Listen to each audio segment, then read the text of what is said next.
السلام علیکم ورحمۃ اللہ نحمدہ ونصلی علی رسولہ الکریم اما بعد فاعوذ باللہ من الشیطان الرجیم بسم اللہ الرحمن الرحیم رب اشرح لی صدری ویسر لی امری واحلل عقدۃ من لسانی یفقہوا قولی۔ الحمدللہ اللہ سبحانہ تعالیٰ کا خاص احسان ہے کہ آج ہم قرآن کو ترجمے کے ساتھ شروع کرتے ہیں۔ اللہ سبحانہ تعالیٰ ہمیں اسے سمجھنے کی اور اس کے مطابق عمل کرنے کی توفیق عطا فرما دیں۔ اور آپ کے سامنے اس وقت میں اس کو شیئر بھی کر دیتی ہوں، اسلام ون میں ہی اپلیکیشن یہ کھول دے تو۔ بسم اللہ الرحمن الرحیم۔ تمام تعریف اللہ کے نام سے جو بڑا مہربان اور نہایت رحم کرنے والا ہے۔ اور اس سے پہلے اعوذ باللہ من الشیطان الرجیم، اس کا بھی ترجمہ انشاءاللہ کر لیتے ہیں۔ اعوذ میں پناہ مانگتی ہوں، اعوذ یعوذ کا مطلب ہوتا ہے کہ کسی کی پناہ میں آنا، اور پناہ میں عموماً اس کی آیا جاتا ہے نا جس کے بارے میں ہم یہ خیال کرتے ہیں کہ وہ ہمیں بچا لے گا، ٹھیک ہے؟ تو اعوذ باللہ میں اللہ کی پناہ میں آتی ہوں، من الشیطان الرجیم شیطان مردود کے شر سے۔ یعنی مردود کا مطلب ہے کہ اللہ سبحانہ تعالیٰ نے اس پر لعنت بھیجی اور وہ اللہ کی رحمت سے دور ہے۔ پھر ہے بسم اللہ الرحمن الرحیم، شروع اللہ کے نام سے جو نہایت مہربان بہت رحم کرنے والا ہے۔ انگلش آپ پڑھ دیں، آپ کے سامنے کھلی ہوئی ہے، اور آپ نے اچھا ایک سیکنڈ میں آپ کو بتاتی ہوں آپ نے کیسے پڑھنا ہے اور اسی طرح آپ نے یاد کرنا ہے، ٹھیک ہے؟ یہ ایک بات میں آپ کو بتانا بھول گئی، ہوم ورک میں یہ بھی شامل ہوگا کہ 3 یا 5 دفعہ آپ پر امانت ہے کہ آپ نے ترجمے کے ساتھ اتنے حصے کو پڑھنا ہے، ٹھیک ہے؟ جو بھی حصہ آپ کرنا چاہیں گے، یعنی میں آپ پہ بوجھ نہیں ڈالوں گی، لیکن جو آپ اپنی مرضی سے کہیں گے کہ میں نے 1 آیت کرنی ہے، 2 آیتیں کرنی ہیں، تو وہ پھر آپ اس کو 3 دفعہ یا 5 دفعہ دہرا لیں گے، ٹھیک ہے؟ تو یہ میری طرف سے امانت جو ہے، ہمیں تو خیر بہت زیادہ امانت دی جاتی تھی، جتنی زیادہ آپ امانت اوپر اپنے رکھوائیں گے نا اتنا ہی آپ کو دیر تک قرآن یاد رہے گا۔ بعض اوقات یہ ہوتا ہے کہ ایک آیت آپ کو جلدی یاد ہو جاتی صرف 1 دفعہ پڑھنے سے، لیکن وہ آپ کو زیادہ دیر یاد نہیں رہتی۔ یہ بالکل ایسے ہے کہ ہمارے مائنڈ میں ہمارے ورڈز کی اور ہمارے جو دیکھی جانے والی چیزیں ان کی پکچرز بن رہی ہوتی ہیں، ٹھیک ہے؟ تو جتنی زیادہ دفعہ ہم ایک چیز کو ریپیٹ کرتے ہیں نا اتنا ہی وہ مائنڈ میں دور تک وہ چیزیں محفوظ ہو جاتی ہیں، ٹھیک ہے؟ تو آپ اس طرح سے پڑھیں گے اور یاد بھی اسی طرح کریں گے۔ بسمی ان دا نیم اللہ آف اللہ، اللہ کا جو الف لام سے جو ورڈ شروع ہوتا ہے نا وہ زبر سے پڑھا جاتا ہے، ٹھیک ہے؟ الرحمن دی موسٹ گریشیس، الرحیم دا موسٹ مرسیفل۔ اب آپ پڑھیں اس طرح۔ Bismi in the name Allahi of Allah, Ar-Rahmani the most gracious, Ar-Rahimi the most merciful. ٹھیک ہے، ٹھیک ہے۔ اور اس میں نیچے انہوں نے انگلش میں لکھ بھی دیا، وہ بھی پڑھ دیں اگلی لائن بھی۔ In the name of Allah, the entirely merciful, the especially merciful. ٹھیک ہے۔ اگر آپ اسی ایپ کو کریں گے نا تو اوپر یہ جو 3 ڈاٹس نظر آ رہے ہیں نا یہاں پر تفسیر بھی آپ سلیکٹ کر سکتے ہیں انگلش میں، صحیح؟ تو اللہ سبحانہ تعالیٰ کے نام سے اس کلام کا آغاز کرتے ہیں جو بہت مہربان، بار بار رحم کرنے والا، نہایت رحم کرنے والا ہے، اور اللہ سے دعا ہے کہ ہمیں اس کی بہترین سمجھ کی توفیق عطا فرما دے۔ سورہ الفاتحہ قرآن مجید کی سب سے پہلی سورت ہے، اس کی احادیث میں بڑی فضیلت آئی ہے۔ فاتحہ کے معنی آغاز اور ابتدا کے ہیں، الفاتحہ یعنی یہ کھولنے والی ہے۔ تو اس کے اور بھی نام قرآن سے ثابت ہیں، احادیث سے ثابت ہیں، جیسے ام القرآن، السبع مثانی یعنی 7 بار بار پڑھی جانے والی آیات۔ القرآن العظیم ہے، یہ الشفا ہے یعنی اس سے صحت حاصل ہوتی ہے، قرآن جتنا آپ پڑھتے ہیں اتنی ہی آپ کی بیماریاں دور ہوتی ہیں ہر طرح کی۔ الرقیہ بھی اس کو کہتے ہیں، یعنی یہ دم بھی ہے، اگر آپ کبھی بیمار ہوتے ہیں تو ماما کے پاس جانے کی بجائے اگر آپ سورہ الفاتحہ ہی پڑھیں، اپنے اوپر دم کریں تو انشاءاللہ اس سے شفا حاصل ہوتی ہے۔ اور حدیث کا مفہوم ہے کہ اللہ تعالیٰ نے فرمایا میں نے نماز کو اپنے اور اپنے بندے کے درمیان تقسیم کر دیا ہے، مراد سورہ الفاتحہ ہے، جس کا نصف حصہ اللہ تعالیٰ کی حمد و ثنا اور اس کی رحمت و ربوبیت اور عدل و بادشاہت کے بیان میں ہے، اور اس کے نصف حصے میں دعا اور مناجات ہے، یعنی پہلے ہم اللہ تعالیٰ کی حمد و ثنا کرتے ہیں اس کے شروع میں، اور اس کے بعد ہم اللہ تعالیٰ سے دعائیں مانگتے ہیں۔ تو اس حدیث میں سورہ الفاتحہ کو نماز سے تعبیر کیا گیا ہے، اور آپ کو یہ پتہ ہو کہ رکعت ہوتی نہیں ہے سورہ الفاتحہ پڑھے بغیر، چاہے آپ امام کے پیچھے سری قرات میں ہوں، لیکن سورہ الفاتحہ آپ اپنے دل میں پڑھیں گے، ٹھیک ہے؟ اور اس شخص کی نماز نہیں جس نے سورہ الفاتحہ نہیں پڑھی، ٹھیک ہے؟ اور اس میں آگے بھی آپ اپنے جتنا بھی استفادہ کر سکیں انگلش میں آپ نے انشاءاللہ اس کو دیکھنا ہے. یہ صورت مکی ہے، اور اس کے علاوہ اس میں جو شروع میں ہم نے اعوذ باللہ من الشیطان الرجیم پڑھا ہے، تو قرآن میں ہی آتا ہے کہ جب تم قرآن کریم پڑھنے لگو تو اللہ کی جناب میں شیطان رجیم سے پناہ مانگو، کیونکہ قرآن آپ کو اللہ سے جوڑتا ہے، آپ کے خالق سے جوڑتا ہے. تو شیطان سب سے زیادہ اس بندے کے پیچھے آتا ہے جو اللہ سے جڑنا چاہتا ہے. ٹھیک ہے، دنیا میں دو ہی جماعتیں ہیں نا، ایک حزب اللہ ہے اور ایک حزب الشیطان ہے.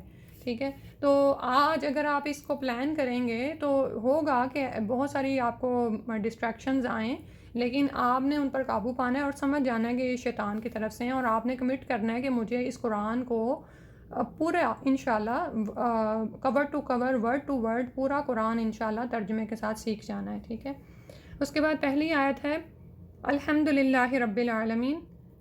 تمام تعریفیں اللہ کے لیے ہیں جو رب ہے. رب کا مطلب ہوتا ہے خالق، مالک اور مدبر. خالق یعنی جس نے پیدا کیا ہے، مالک جو مالک ہے ہمارا، ہمیں اون کرتا ہے. تو جو اون کرتا ہے وہ ہم پر اپنا حکم چلائے گا نا. ٹھیک ہے، تو مطلب یہ ہے کہ جب ہم اللہ کو رب مانیں گے تو اس کا مطلب یہ ہوگا کہ ہم اس کے احکامات کو مانیں گے. ٹھیک ہے، اگر آپ اس کے احکامات کو نہیں مان رہے تو اس کا مطلب ہے کہ آپ نعوذ باللہ اس کے رب ہونے کا انکار کر رہے ہیں. تو اسی نے ہمیں پیدا کیا، وہی ہمارا مالک ہے اور وہی مدبر ہے، یعنی ہمارے تمام معاملات کا فیصلہ وہی کرتا ہے. ٹھیک ہے، تو زندگی میں ہمیں کچھ بھی اچھا برا پیش آتا ہے تو ہمارے منہ سے کوئی شکوہ نہیں نکلے گا. کیوں؟ اس لیے کہ ہم نے اللہ کو رب مان لیا ہے. تو رب جو ہوتا ہے وہ تقدیر ہماری وہی بناتا ہے. ٹھیک ہے، تو جب بھی آپ الحمدللہ رب العالمین پڑھیں تو آپ کے ذہن میں یہ سارے تصورات ہوں کہ میں اس رب کے سامنے کھڑا ہوا ہوں جو میرا خالق ہے، جو میری تقدیر کا مالک ہے، اور جو میرے لیے جو حکم اتارتا ہے وہ میرے لیے بہترین ہے، کیونکہ مالک اپنے غلام کے لیے برا نہیں چاہتا. ٹھیک ہے، تو رب کے معنوں میں یہ سب کچھ شامل ہے. العالمین تمام جہانوں کا، العالم اس میں جنوں کا جہان ہے، انسانوں کا ہے یا فرشتوں کا، یا جو بھی جہان ہے جو ہمیں نظر آتا ہے. علم سے ہے یہ لفظ. علم جھنڈے کو کہتے ہیں نا، یا فلیگ کو. وہ کیا کرتا ہے؟ فلیگ کسی جگہ کی نشانی ہوتا ہے، پہچان بتاتا ہے. ٹھیک ہے، تو بالکل اسی طرح جب ہم انسان بولتے ہیں تو ہمارے ذہن میں سارا نوع انسانی آ جاتی ہے. جن بولتے ہیں تو ہمیں پھر جن کا ایک تصور آتا ہے. ٹھیک ہے، تو اللہ تعالیٰ کی جو تمام تخلیقات ہیں ہمیں نظر آتی ہیں، نہیں بھی نظر آتی، ہم ڈسکور کر چکے ہیں نہیں کر چکے، سب کا رب اللہ سبحانہ تعالیٰ ہے، اور وہ اکیلا ایک ہی رب سارے عالمین کا رب ہے. اس آیت کی آپ ٹرانسلیشن پڑھ دیں انگلش میں. Alhamdu, all praise and thanks lillahi to Allah, Rabbi the Lord, Al-Alameen of the universe. ٹھیک ہے، اس کے بعد اگلی آیت ہے الرحمن الرحیم. بہت زیادہ مہربان ہے، نہایت رحم کرنے والا ہے، بار بار رحم کرنے والا ہے. الرحمن الرحیم دونوں ہی مبالغے کے صیغے ہیں، یعنی کہ سپرلیٹیو ڈگریز ہیں.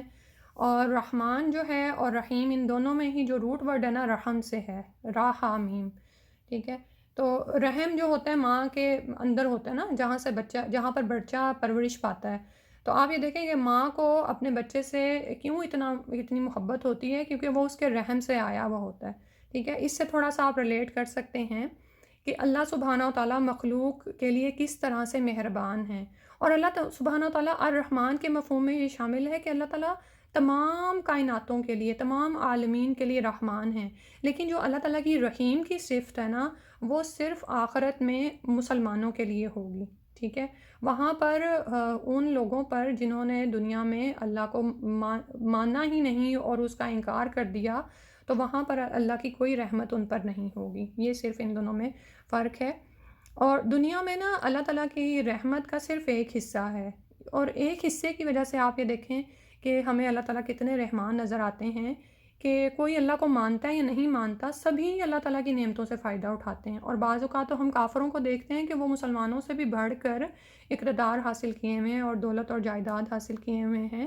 تو یہ اللہ تعالیٰ کی صرف ایک صفت ہے جس کی وجہ سے وحشی جانور بھی اپنے بچوں پر مہربان ہوتا ہے. تو یہ صرف یعنی اگر ہم اللہ تعالیٰ کی رحمت کی صفت کے 100 حصے کریں اور اس میں سے ایک حصہ جو ہے دنیا میں پھیلایا گیا ہے جو ہمیں نظر آتا ہے دنیا میں، یہ اپنے 99 یعنی 99 حصوں کے ساتھ ملا کر وہاں پر مومنین کو عطا کیا جائے گا. یعنی اللہ تعالیٰ مومنین پر وہ شخص جو اپنی مرضی سے بائی چوائس اسلام لایا ہوگا اور پھر اس پر قائم ہو گیا ہوگا، تو امیجن کریں کہ پھر وہ وہاں پر اللہ تعالیٰ کی 100% رحمت کا حقدار ہوگا، تو اس کو کیا کیا نعمتیں وہاں پر ملیں گی. ٹھیک ہے، اس آیت کا ترجمہ کریں. الرحمن the most gracious, الرحیم the most merciful. نیکسٹ آیت ہے مالک یوم الدین. مالک یعنی مالک ہے، ماسٹر ہے. یہ ایک قرأت میں ملک بھی پڑھا گیا ہے. ٹھیک ہے، آپ کے سامنے بھی آ رہا ہے نا، میم پہ زبر بھی ہے اور کھڑی زبر بھی ہے. تو اگر کبھی کوئی قاری اس کو ملک پڑھتا ہے تو اس کو یہ نہ کہا کریں کہ اس کو پڑھنا نہیں آتا. قرآن 7 قرأت پر اترا ہے، تو اسی کی ایک قرأت ہے کہ میم پر زبر بھی آئے گا، کھڑی زبر بھی آئے گی. اور اس میں تھوڑا سا ڈفرینس ہے، یہ سارے اللہ ہی کے اسماء ہیں، ملک، ملیک اور ملک. یوم الدین وہ قیامت کے دن کا مالک ہے، یعنی اللہ سبحانہ و تعالیٰ قیامت کے دن کا مالک ہے. اللہ تعالیٰ اس دنیا میں بھی مالک ہیں، لیکن آپ سب جانتے ہیں کہ اس دنیا میں جن اور انس کو اختیار کی آزادی دی گئی ہے. ٹھیک ہے، کہ وہ اپنی مرضی سے اللہ تعالیٰ کو رب مانیں. لیکن قیامت والے دن یہ اختیار ختم ہو جائے گا. صحیح، یہ بات، اس میں یہ فرق ہے. تو وہاں پر اللہ سبحانہ وتعالیٰ ہی مالک ہوں گے، اور اللہ تعالیٰ نے بتا دی ہے کہ وہاں پر قیامت کے دن میں کن پر رحم کروں گا اور کن پر نہیں کروں گا. ٹھیک ہے، اللہ تعالیٰ ظالم نہیں ہے. اللہ تعالیٰ نے ساری رہنمائی، ساری ہدایت دنیا میں ہر ایک کے لیے اتار دی ہے، مسلمانوں کے لیے بھی، نان مسلمس کے لیے بھی. یعنی کوئی مسلمان وہاں پہ جا کے یہ نہیں کہہ سکتا کہ میں نے تو اتنے زیادہ عمل کیے تھے، وہ اس کے مطابق مجھے بدلہ ملے. ہاں نہیں، جس طرح کا کام ہم کر رہے ہیں دنیا میں اس کے مطابق ہی وہاں پر بدلہ پائیں گے. اللہ ہی قیامت کے دن کا مالک ہے، اور وہ کسی ظالم کو، کسی مظلوم کو وہاں پر یہ حق نہیں دیا جائے گا کہ وہ ظالم سے بڑھ کر بدلہ لے لے. یعنی بالکل انصاف اور عدل کے ساتھ وہاں پر معاملہ ہوگا. تو ڈرنا چاہیے پھر اس دن سے کہ جہاں پر سب کچھ سامنے آ جائے گا. یعنی دنیا میں ہم دل کی باتیں چھپائے ہوئے ہیں، ہم کس نیت سے نماز پڑھ رہے ہوتے ہیں اور یا پھر دکھاوے کے لیے یا کیا کر رہے ہوتے ہیں، یہ دنیا میں تو نہیں کھلے گا، لیکن وہاں پر تو سب کچھ سامنے ہوگا نا، دلوں کے بھید بھی سامنے آ جائیں گے.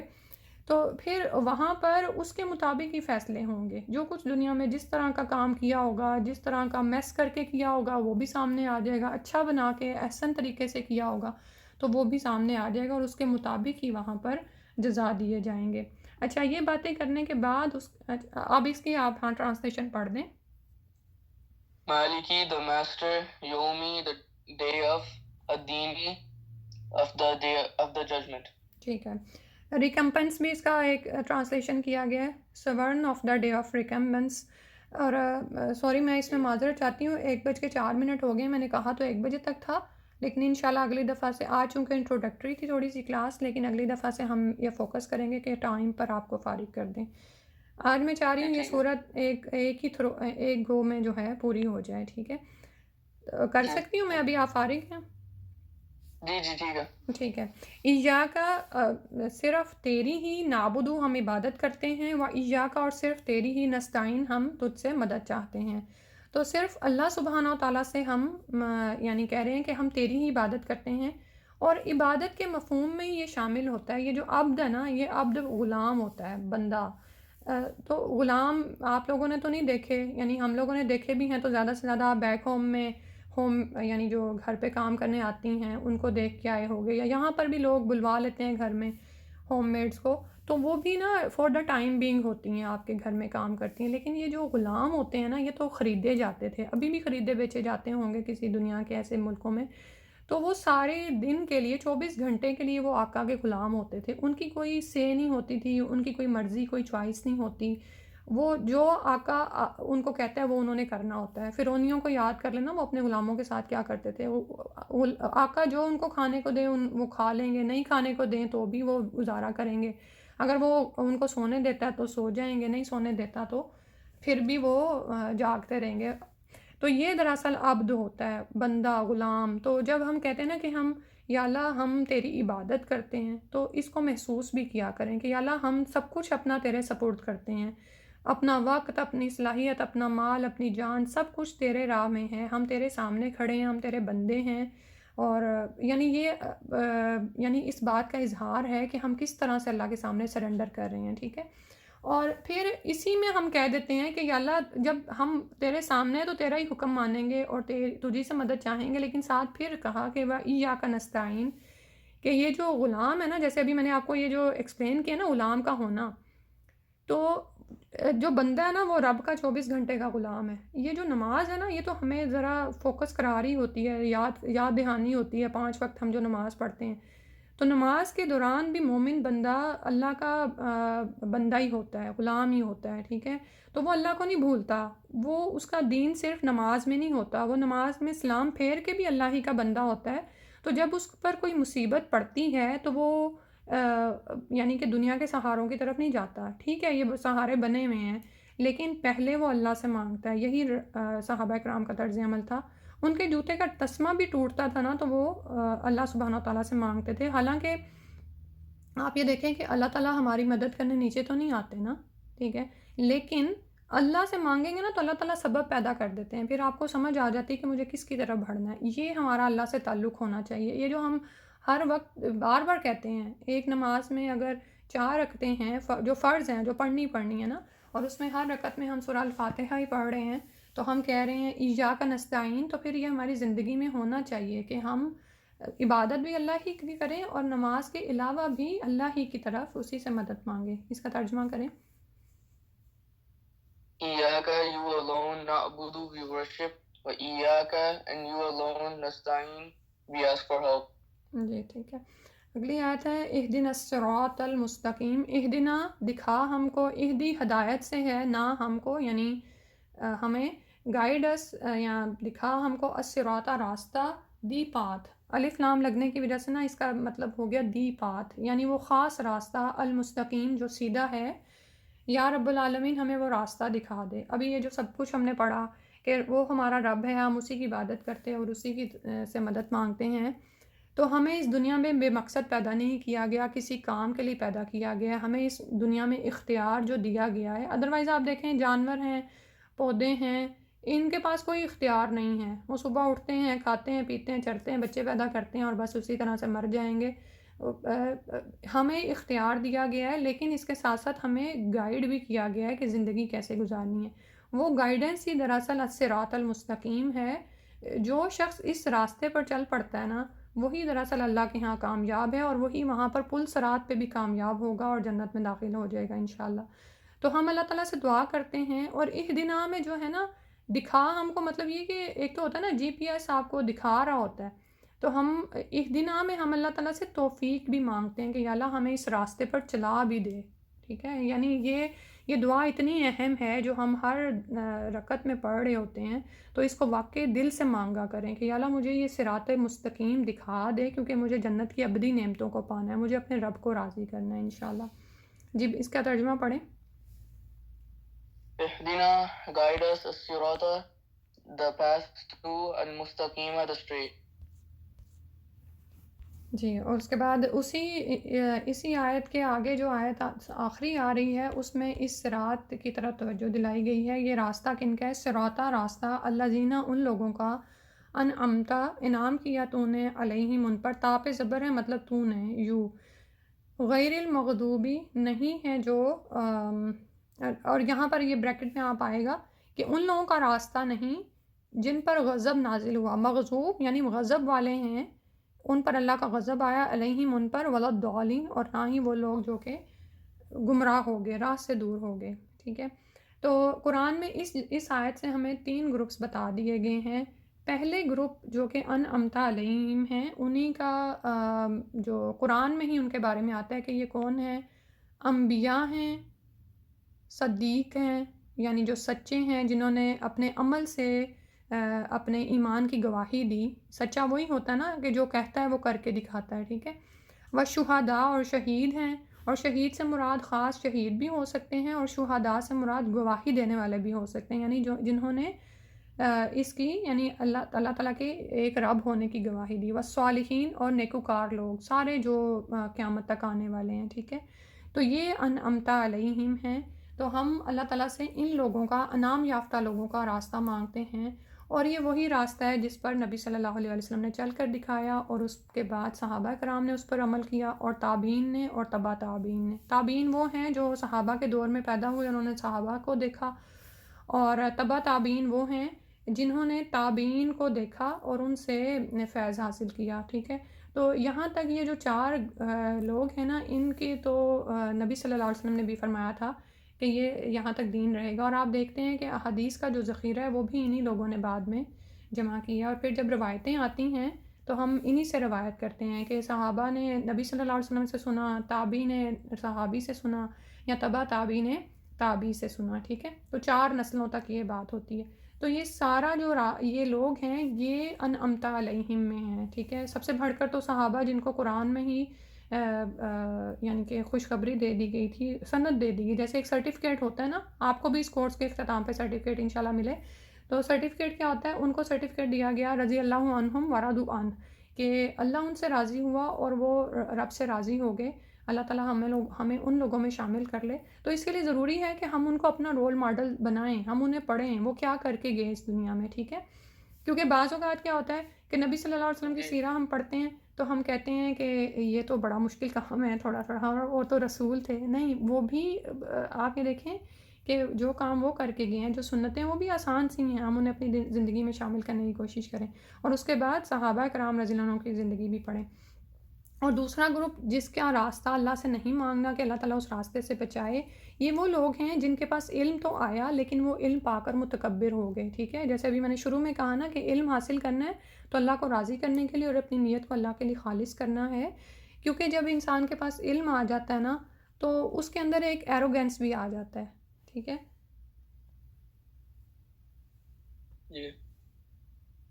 جی۔ تو اس ایروگینس کی وجہ سے کیا ہوتا ہے کہ وہ عمل نہیں کرتا، تو اس علم کا کوئی فائدہ نہیں جب وہ عمل نہ کرے۔ تو یہ وہ لوگ تھے جن پر اللہ کا غضب نازل ہوا، بہت سی اقوام ہیں جن کے پاس رسول بھیجے گئے لیکن وہ نہیں مانے تو اللہ تعالیٰ نے ان کو ہلاک کر دیا۔ اور ولضالین میں وہ لوگ ہیں جنہوں نے یہ زحمت ہی نہیں گوارا کی کہ وہ علم حاصل کریں، ٹھیک ہے۔ یہ بالکل ایسے ہی کہ آپ گھر سے نکلیں، آپ کو ایک جگہ کا پتہ نہیں ہے اور کوئی آپ کو بتا رہا ہے کہ یہ روڈ آپ کے منزل تک نہیں جاتی لیکن آپ نہ مانیں، بس ایسے ہی سستی کاہلی کی وجہ سے، اور آپ جی پی ایس بھی آن نہ کریں تو کیا ہوگا؟ آپ اس جگہ پہ پہنچ ہی نہیں سکیں گے، آپ بس ادھر ادھر ہی ٹامک ٹوئیاں مارتے رہیں گے۔ تو الضالین میں وہ لوگ ہیں جنہوں نے علم ہی حاصل نہیں کیا۔ تو آج دنیا میں بھی یہ تین گروہ پائے جاتے ہیں۔ پہلا گروہ وہ جو کہ رسول صلی اللہ علیہ وسلم کی سنت اور صحابہ کی سیرت پر عمل پیرا ہے، اور دوسرا گروہ وہ جو علم تو حاصل کر لیتا ہے لیکن اس کے مطابق عمل نہیں کرتا۔ بہت سے مسلمان ایسے ہیں کہنے کو وہ مسلمان ہیں لیکن ان کا عمل ان کے اسلام کی گواہی نہیں دیتا، ٹھیک ہے۔ اور تیسرے وہ لوگ ہیں جو علم حاصل ہی نہیں کرتے، وہ کہتے ہیں کہ بس لا الہ الا اللہ پڑھنا ہی کافی ہے، اور وہ یعنی سیکھتے بھی نہیں ہیں۔ تو اللہ سبحانہ وتعالیٰ ہمیں آخر کے دو گروہوں سے بچائے۔ اس کا ترجمہ آپ پڑھ دیں۔ Sirata, the path, allazina, of those, an'amta, you have bestowed your favors, alayhim, on them, ghayri, not, al-maghdubi, those who earned your wrath, alayhim, on them, wala, and not, ad-dallin, of those who go astray. جی جزاک اللہ خیرا کثیرا، سبحانک اللہم و بحمدک، اشہد ان لا الہ الا انت، استغفرک و اتوب الیک۔ عمل کی بات یہ ہے کہ ابھی جب آپ نے ظہر پڑھنی ہے تو سورہ الفاتحہ کو بہت ہی شعوری طور پہ پڑھنا ہے، اور سوچتے ہوئے کہ میں نے ابھی کیا سیکھا تھا۔ انشاءاللہ اللہ سبحانہ تعالیٰ ہم سے قبول کر لے۔ جزاک اللہ خیر۔ السلام علیکم ورحمۃ اللہ۔